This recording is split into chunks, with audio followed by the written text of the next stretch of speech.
국내 축구 이야기 축구장 가는 길 시작하겠습니다. 함께할 두 분 소개해드릴게요. 중앙일보 송지훈 기자, 류청 축구 전문기자 함께합니다. 안녕하세요. 안녕하세요. 저희가 2주 전에 두 분과 함께 이임생 감독의 사임 소식을 전했는데 오늘은 최용수 감독의 자진 사퇴 이야기를 먼저 해야겠네요. 네, 서울 구단이 지난 30일에 최용수 감독이 자진 사퇴했다고 발표를 했고요. 자진 사퇴 시점은 29일 포항과의 FA컵 경기에서 1대5로 패한 뒤에 성적 부진에 책임을 지고 물러나겠다라는 이야기를 했고, 그걸 이제 구단이 하루 뒤인 30일에 발표했습니다. 이 기사를 송지훈 기자가 제일 먼저 썼다는 이야기가 있던데요. 그 유청 기자가 방금 얘기했던 이제 그 내용을 이제 FA컵 끝나고 나서 최용수 감독이 물러나겠다라는 그 의사를 전달했다. 예. 이 이제 첩보가 이제 제가 입수가 됐고요.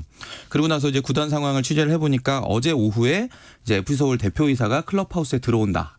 이 얘기를 이제 들었어요. 아마 이제 거기서 뭔가 결론이 나겠구나라는 그런 생각이 들어서 일단 기사를 어느 정도 좀 준비를 하고 기다렸는데, 혹시나 또 구단 측에서 감독을 설득해서 이게 상황이 바뀔 수도 있으니까 그렇죠. 한 반나절 정도 상황을 봤지만 결과가 바뀌지 않았고요. 결국 구단이 감독 사퇴 결정을 받아들이기도 했다. 이렇게 결론이 나오면서 최용수 감독 자진 사퇴 확정이다. 이런 주제로 기사를 냈습니다. 이유는 이야기가 나오긴 했지만 성적 부진 때문이겠죠. 네, 많은 이야기들이 있고 이유가 있겠지만 사실 그게 결정적이었다고 봅니다. 사실 FA컵 8강전에서 탈락하면서 올 시즌 어쨌든 아시아 챔피언스 리그의 티켓을 따기가 어려워졌다는 의미가 됐고요. 그리고 리그 13라운드 현재 11위인데 일단 경기 기록이 좋지 않습니다. 3승 1무 9패이고요. 이 9패는 리그 최다 패입니다. 네. 그리고 10득점 29실점을 했는데 29실점도 리그 최다 실점이거든요. 사실 최용수 감독과 FC 서울이라고 하면 단단하게 지키다가 상대의 허를 찌르는 이런 공격, 조금은 재미는 없을지 모르지만 무조건 승점을 챙겨가는 이런 축구였는데, 그런 축구가 안 되면서 결국에는 리그 11위까지 몰려났고요. 최용수 감독도 어쨌든 이런 시점에서 이제 안 되겠다라는 생각을 한 게 아닌가라고 싶습니다. 서울이 어쩌다가 이렇게 됐을까요? 총체적인 난국이다. 이렇게 표현할 수 있겠는데요. 일단 시즌 시작하기 전에 그 기성용 선수 이제 컴백이 좀 무산되는 그런 과정이 있으면서 일단 시끄러운 분위기가 좀 만들어졌었고요. 또 시즌 개막하고 나서 초반에 주축 선수들이 또 줄줄이 부상을 당하면서 좀 경기력에 구멍이 생겼고, 가뜩이나 지금 팀 분위기가 좀 무거운 상황에 리얼돌 논란이 있었죠. 네. 거기다 또 최용수 감독의 오른팔 역할을 했던 김성재 수석 코치가 시즌 도중에 물러나는, 이것도 사실 좀 이례적인 이런 상황들이 겹치면서 그야말로 서울이 이리저리 많이 흔들리는, 우리가 알고 있는 그 서울이 맞나 싶을 정도로 좀 무기력한 그런 모습이 이어지는 시즌이 됐습니다. 그리고 팬들로서는 더 안타까울 점이, 이 경기를 보면 내용을 봤을 때 후반에 급격히 무너지는 장면들이 많이 나왔거든요. 이게 수비 집중력 문제도 있을까요? 네, 크게는 수비 집중력인 것 같고요. 송지훈 기자가 얘기했지만 이 단어를 다시 얘기하지 않을 수는 없을 것 같습니다. 총체적인 난국입니다. 일단 수비 조직력이 좋지 않고 결정력까지 떨어지다 보니까 나중에는 이제 체력적인 문제가 왔어요. 그리고 서울이 선수 구성상 그래도 가운데 라인들은 나쁘지 않은데 측면 자원들이 좋지 않았고, 이 측면을 다른 팀들이 파고들고 역습할 때도 측면을 집요하게 파고들면서 서울이 사실은 29실점이나 한다는 거는 이 수비가 정말 무너졌다는 뜻이고, 네. 후반에 그렇게 나왔다는 거는 어쨌든 말씀하신 대로 체력이 떨어지고 다른 팀들이 이제 버티다가 실점을 하지 않으면 서울도 밀고 나와야 되잖아요. 예. 서울이 이제 측면에서 밀고 나오면 또 그 틈을 파고들면서 다른 팀들이 서울을 집요하게 괴롭혔기 때문에 이런 부분들 때문에 서울이 실점이 많아진 것 같습니다. 이런 식으로 진행이 되다가는 기성용 선수가 2부 리그에서 뛰게 될 수도 있는 거 아닙니까? 기성용 선수가 이제 이번 여름 이적 시장을 통해서 이제 서울에 합류를 했는데, 네. 지금 기성용 언제 나오냐 이제 이런 류의 기사도 많이 나오고 또 팬들도 궁금해 하시는데요. 지금 당장 뛰는 건 어렵습니다. 일단 그 발목 이제 관련해서 이제 치료 마치고 이제 경기력을 끌어올리는 그런 과제가 좀 있기 때문에 빨라도 8월 중순 돼야 될 것 같고, 서울도 이런 상황을 다 미리 알고 기성용 선수를 데려온 거기 때문에 돌아오기 전까지, 그러니까 짧게는 8월 중순, 길게는 한 8월 말, 9월 초 요 정도까지 과연 서울이 어떻게 버티느냐가 관건이었는데, 결과적으로는 이제 최용수 감독이 이제 그 과제를 못하고 물러나게 된 이런 상황이고요. 당장은 지금 좋지가 않은 게, 최하위 인천과 승점 차가 5점밖에 나지 않는데 인천이 이번 여름 이적 시장에 과감하게 좀 투자를 하면서 분위기가 많이 좋아졌어요. 그러면서 이 11위 서울 입장에서는 조금 더 밑에서 또 치고 올라오는 인천이 있기 때문에 불안해지는 네. 그런 상황이 됐습니다. 남은 시즌은 누가 지휘를 하게 되나요? 일단 서울이 너무 갑작스러운 결정이고 사실 최용수 감독이 물러나는 거는 제가 봤을 때도 시나리오에 거의 없었던 상황이기 때문에 아직까지 누가 후임인지 누가 감독 대행을 할 것인지도 정하지 않았거든요. 저는 조금 이례적인 상황이라고 보고 왜냐하면 바로 경기를 치러야 되기 때문에 하지만 아직도 이야기가 없는 것이 사실입니다. 물망에 오르는 인물들도 전혀 없나요? 올해 이제 서울이 좀 뭔가 흔들린 이유 중에는 이 최용수 감독의 계약 기간 문제도 있어요.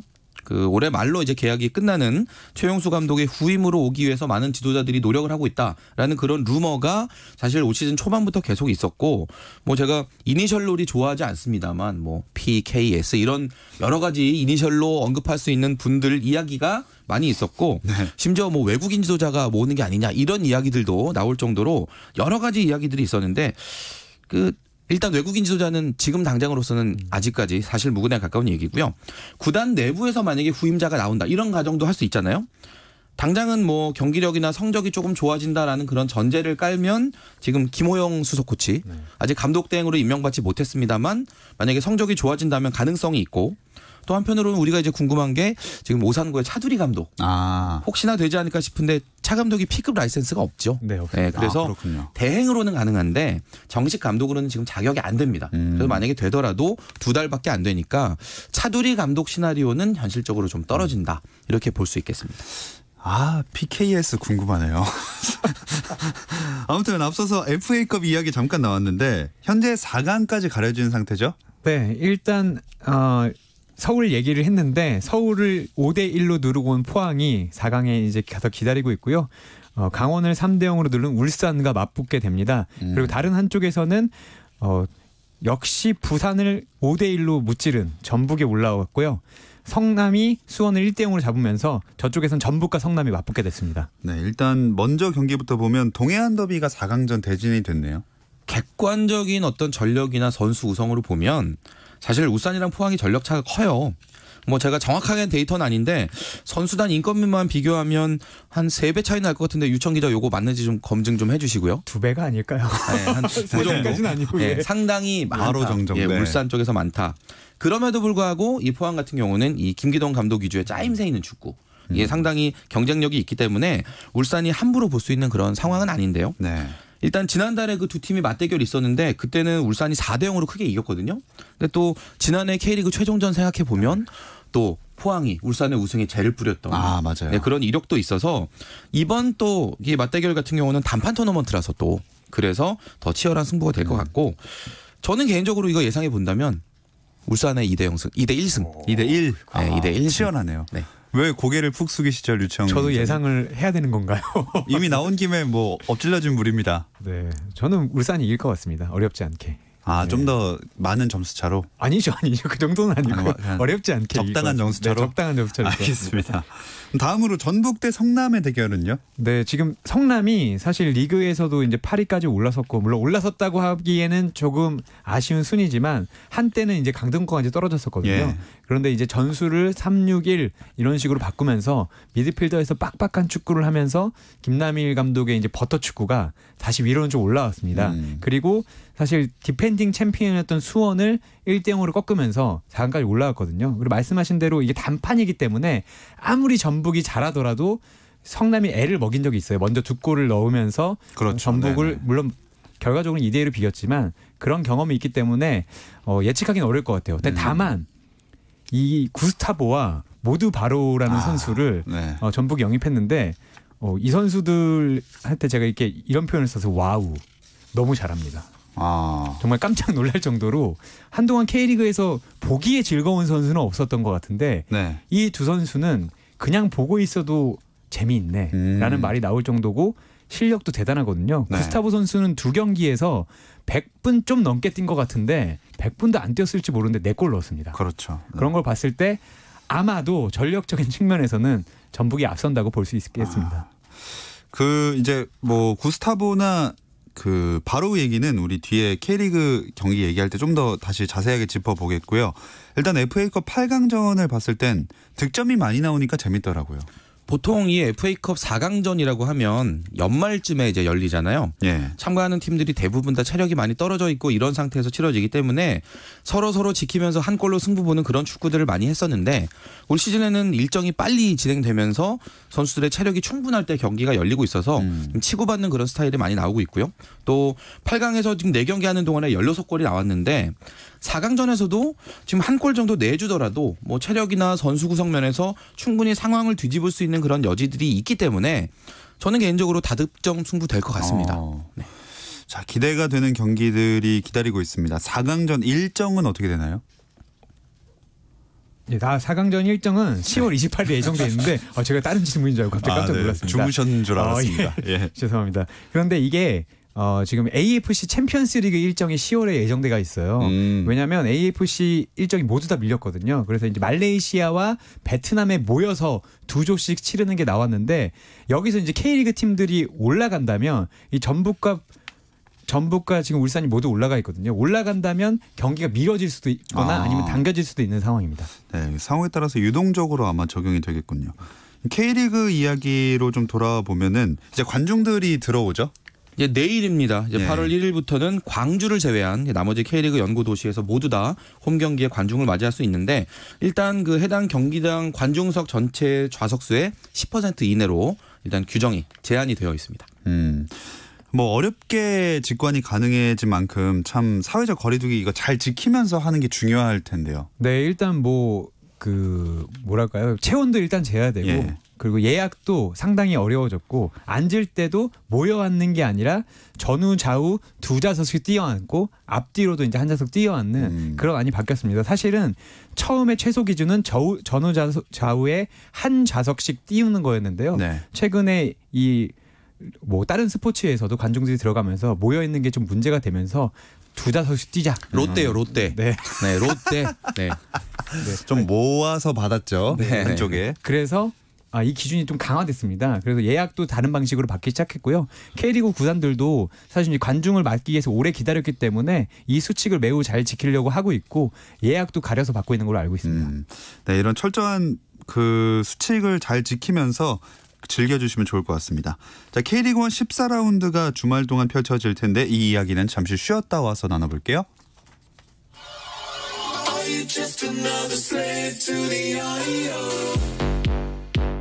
국내 유일 스포츠 매거진 라디오 김종현의 스포츠.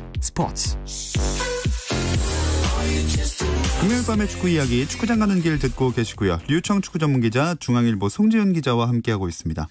자, 3개월 만에 팬들과 만나는 경기장에서 직접 만나는 K리그1 현재 순위부터 짚어볼게요. 네, 1위는 울산이고요. 2위 전북이 이게 뒤따르고 있습니다. 그 뒤로는 3위 포항, 4위 상주, 5위 대구, 6위 강원이 이제 상위 스플릿을 형성하고 있고요. 7위는 부산, 8위가 성남, 9위가 수원, 10위가 광주, 11위가 서울, 12위가 인천입니다. 네, 5위 대구랑 6위 강원이 뭐 둘 다 상위 스플릿 현재는 속해 있긴 하지만 승점이 7점 차나 나네요. 5위 대구가 22점 네. 그리고 6위 강원이 15점 지금 7점 차이가 나거든요. 이게 파이널 라운드에 들어가기 전에 지금 9경기가 남아 있는데 6위 이하의 팀들이 지금 1위에서 5위 팀을 따라잡을 가능성이 현재로서는 그렇게 높지 않다고 볼 수 있고요. 네. 이걸 이제 바꿔서 얘기하면은 이제 앞에서 이제 중하위권으로 분류되는 그런 팀들 6위 강원에서부터 11위 서울까지 이 6팀이 아마도 이 6위 자리를 놓고 남은 기간 동안에 정말 치열하게 경쟁을 할 것으로 보이고 지금 상황에서 뭐 인천은 꼴찌만 벗어나면 성공이죠 뭐. 인천은 홀로 한 자릿수 때 승점을 기록하고 있기 때문에 좀 많이 안타까운 상황입니다. 어쨌든 14라운드를 전망해 봤을 때는 이제 팬들이 돌아오니까 홈팀들이 대체로 그나마 유리하지 않을까요? 근데 다만 워낙 조금 들어오기 때문에 아쉬운 점은 있을 것 같지만 그래도 지금까지는 앰프로 틀어주는 녹음 응원을 들었거든요. 예. 어쨌든 팬들이 지르는 함성을 들을 수 있는 면에서는 그래도 홈팀이 조금 더 즐거울 것 같습니다. 일단 짚어보겠습니다. 내일은 3경기가 열리죠. 성남과 서울의 경기가 오후 7시에 탄천종합운동장이고요. 전북과 포항의 경기 오후 7시에 전주 월드컵 경기장 그리고 인천과 광주의 경기가 오후 8시에 인천 전용구장인데 그동안 이게 무관중이니까 예. 제가 이 경기 장소 안내해드린 게 별 의미가 없었지만 이제부터는 의미 부여가 가능해졌습니다. 그렇습니다. 팬들이 들어오는 이 상황에서 서울은 조금 힘든 그런 위치에 놓였지만 성남을 만나게 되는데 서울의 또 원정 경기네요. 네, 일단 서울은 4경기 연속 무승이고 저희가 제일 처음에 말씀드렸듯이 최용수 감독이 이제 사임을 하면서 지금 감독 대행도 정해지지 않은 상황에서 경기를 준비하고 있습니다. 서울은 4경기 연속 무승에다가 3연패를 당하고 있는데 성남도 최근에 그렇게 좋지는 않지만 3경기 연속 무패를 돌아왔고 수비 조직력이 살아났어요. 네. 안 그래도 서울이 이제 골을 터뜨리지 못하고 후반으로 갈수록 힘이 붙이면서 역습에 당하고 있는데 성남도 아마 경기 플랜은 확실할 것 같습니다. 버티고 후반을 노리자. 근데 두 팀 모두 말씀하셨듯이 6위부터 11위까지 촘촘히 있잖아요. 그래도 서울이 이번에 경기를 잡는다면 산술적으로는 이제 10위까지 올라갈 수 있어요. 그래서 한 계단 올라갈 수 있기 때문에 열심히 해야 될 것 같습니다. 네. 그리고 전북과 포항의 대결도 참 이것도 재밌을 것 같아요. 뭐 K리그 2위와 3위의 대결이다라는 이제 그런 점도 있지만 이 두 팀 다 아주 축구를 재밌게 하는 그런 팀들이거든요. 객관적으로 보면 뭐 다윗과 골리앗의 싸움이다 이렇게 볼 수도 있겠지만 포항은 그래도 이렇게 뭔가 좀 한 수를 딱 감춰두고 있는 것 같은 그런 묘한 느낌을 주는 이런 팀이라서 전북 입장에서도 방심은 그물이고요. 포항 입장에서 한 가지 아쉬운 점을 꼽자면 전북이 최근에 좀 약간 흔들리는 느낌이 있었거든요. 인천과도 비기고 하면서 살짝 주춤하는 모양새가 있었는데 앞에서도 이제 유청 기자가 이야기를 했지만 이번 여름 이적 시장에서 대단한 선수 두 외국인 공격수가 합류를 하면서 분위기가 완전 달라졌어요. 무서운 전북이 됐을 때 포항이 만난다는 거. 이 부분은 포항 입장에서 살짝 부담입니다. 여기서 다시 한번 얘기를 해보겠습니다. 그 구스타보 선수와 바로 선수인데 특히나 구스타보는 정말 이거는 거물이 왔다 이런 생각이 들더라고요. 사실 오기 전부터 바로는 몰라도 구스타보는 정말 주목해야 된다는 이야기들이 있었거든요. 사실 제가 축구 기자를 하면서 보지 않은 것은 믿지 말자라는 생각이 있었는데 두 경기를 보고서 가끔은 그런 말이 맞을 때도 있구나라는 생각이 들었고 이 구스타보 선수가 이적료가 300만 달러에 이를 정도로 정말 엄청난 거물이었다고 해요. 그래서 왔을 때 바로 잘할 것이다라는 얘기가 있었는데 키가 큰데 빠르고 당연히 헤딩도 잘하고 발로도 잘 때려놓고 연계도 잘하는 걸 보면서 역시 결정력은 비싸구나. 비싼 게 좋은 건 좋은 거구나. 그런 생각을 하게 됐습니다. 점프를 하는데 안 내려오더라고요. 진짜 깜짝 계속 놀랐어요. 떠 있더라고요. 깜짝 놀랐습니다. 그렇게 큰 사람이 점프력이 너무 좋더라고요. 진짜. 구스타보 선수가 사진 찍힐 일이 별로 없었는데 벌써 수비수들보다 한 단계 더 올라간 사진이 팀별로 지금 2개 벌써 가지고 있거든요. 이번 포항전에서도 포항 수비들이 뭐 실점을 내주고 안 내주고는 떠나서 어쨌든 구스타보 선수가 머리 하나 올라가 있는 사진은 분명히 나올 것 같습니다. 네, 그 승패를 떠나서라고 하셨지만 그럼 어디가 그래도 승에 가까울까요? 아무래도 전북일까요? 사실은 그렇죠. 물론 이게 포항이 1588이라 그래서 거기에 외국인 선수들도 상당히 좋습니다. 뭐 일루첸코도 좋고 팔로세비치도 좋고 팔라시오스 선수도 좋고 오닐 선수도 좋은데 여기가 와우라면 구스타보 플러스 모두 바로는 와우 정도 되는 그런 개념으로 3배인가요? 3배 정도 되는 정도 받고 이 두 선수는 제가 봤을 때 경기가 풀리지 않더라도 혼자 뭔가를 해낼 수 있는 선수들이라는 생각이 들더라고요. 네, 이 경기는 뭐 승패도 그렇지만 선수들 보는 재미도 추가가 될 것 같습니다. 다음으로 이제 인천 대 광주의 경기는 두 팀 다 물러설 수 없는 그런 상황이기 때문에 치열하게 전개가 되겠죠. 인천이 아직 첫 승이 없어요. 네, 지금 인천 팬들은 이 첫 승 소식 간절하게 기다리고 있는데 지금 승점 5점에 발이 묶여 있거든요. 근데 인천 입장에서 만약에 첫 승할 수 있는 그런 상대가 누굴까를 생각해 본다면 사실 광주 쪽으로 눈길이 아무래도 가겠죠. 그렇죠. 아무래도 광주를 상대로 이기면 이 두 팀의 승차가 3점으로 좁혀지기 때문에 그 이후에 어떤 그런 일정에도 상당히 좋아지고 반대로 광주 입장에서 생각해 보더라도 인천을 상대로 하는데 만약에 승점 3점 못 가져가면 그 이후에 어떻게 할 겁니까? 라는 그렇죠. 그런 고민이 생길 수밖에 없어서 이 두 팀 모두 아주 사력을 다하는 경기가 될 걸로 기대됩니다. 근데 인천도 재밌는 건 구스타보를 영입했잖아요. 이제 브라질 선수 중에 이름이 비슷한 선수들이 많은데 아마 전북 구스타보도 그 연맹 기록지에 보면 3위나 4위일 것 같거든요. 왜냐면 예전에 왔던 구스타보들도 있기 때문에. 근데 제가 등록이 그 전북 구스타보가 좀 더 빨랐기 때문에 인천 구스타보는 그 뒤에 숫자를 받게 될 것 같고요. 다만 이 선수는 공격적인 재능이 있다고 하지만 미드필더로 이제 분류되어 있습니다. 인천은 어쨌든 공격적인 걸 풀어주기 위해서 구스타보를 영입을 했는데 아직은 뚜껑을 좀 열어봐야 될 것 같고요. 이 구스타보 전북 구스타보처럼 화려한 이력을 가진 건 아니지만 그래도 인천에서는 기대를 걸고 있는 게 사실입니다. 구스타보가 구스타보만큼 했으면 좋겠네요. 네. 죄송합니다. 자, 일요일에는 세 경기가 열리죠? 네, 강원과 상주의 경기 오후 7시에 강릉종합운동장, 그리고 부산 대 울산 경기 오후 7시에 부산 구덕운동장, 수원과 대구의 경기 오후 7시에 수원 월드컵 경기장. 아직 클릭하시면 좌석 예매하실 수 있습니다. 아, 그렇군요. 일단 강원 대 상주 경기부터 짚어볼까요? 네, 일단 상주가 오랫동안 3위에 있다가 지난 경기에 울산에 덜컹하면서 4위로 내려앉았고요. 강원은 어쨌든 부침이 있긴 있었지만 6위를 지키고 있습니다.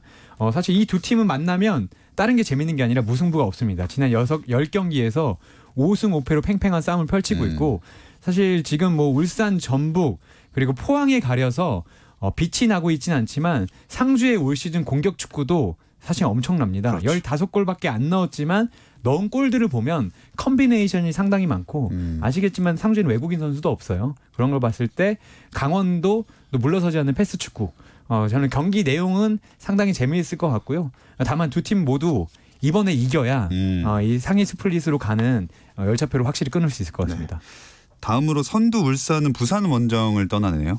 한때 이 아시아 챔피언스 리그의 깡패, 요즘에 네. 이제 K리그의 깡패, 네. 골을 너무 많이 넣어서 이런 별명으로 불리고 있는 울산인데 부산 입장에서는 이게 홈 경기긴 해도 사실 부담감이 적지 않은 그런 경기가 될 것 같고요. 객관적으로 저는 한 2골 차 정도 예상합니다. 2대0이나 3대1이나 뭐 울산 쪽으로 좀 더 유리하다. 네, 단정적으로 말씀드리진 않지만 유리합니다. 부담스러우십니까? 아니 오늘 자꾸 홍준 기자가 예상을 하셔서 그러고 윤청 기자를 지그시 바라보고 네. 있어요. 저는 울산은 올 시즌 전술이 무엇인가 누가 나오는가 이런 게 관계없이 정말 공을 너무나 잘 차기 때문에 보는 재미가 있는 팀이고요. 그리고 주니오 선수가 지금 이제 득점 1위잖아요. 이 선수는 수비수를 뭐 1대1을 만들어주는 게 아니 골키퍼와 1대1을 만들어주는 게 아니라 수비수와 한번 1대1을 만들어줘도 무조건 제치고 골을 넣기 때문에 네. 완전히 물이 올라 있어요. 그리고 윤빛가람 선수, 뭐 고명진 선수, 원두재 선수 뒤에서 지원도 너무 좋고 안 뚫리면 측면에서 이청용 선수가 또 뛰어나오기 때문에 아마 즐거울 것 같습니다. 그런 측면에서 울산이 또 네. 무난하게 이길 것 같습니다. 자, 시간이 애매해졌는데 수원 대 대구 안 짚을 수는 없으니까 30초로 끊어주시죠. 뭐 수원은 지금 네. 베테랑들의 경험도 중요한데 젊은 선수들이 좀 많이 도와줘야 돼요.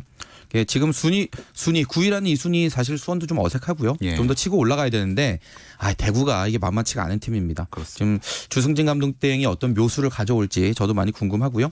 6월 두 팀의 맞대결에서 대구가 3대1로 이겼다라는 게 좋은 참고 자료가 될 것 같습니다. 네, 금요일 밤의 축구 이야기 축구장 가는 길 마치겠습니다. 중앙일보 송지훈 기자, 류청 축구 전문 기자 고맙습니다. 감사합니다. 주말에는 9시 20분부터 함께 하실 수 있고요. 저는 월요일 8시 30분에 다시 돌아오겠습니다. 김종현의 스포츠.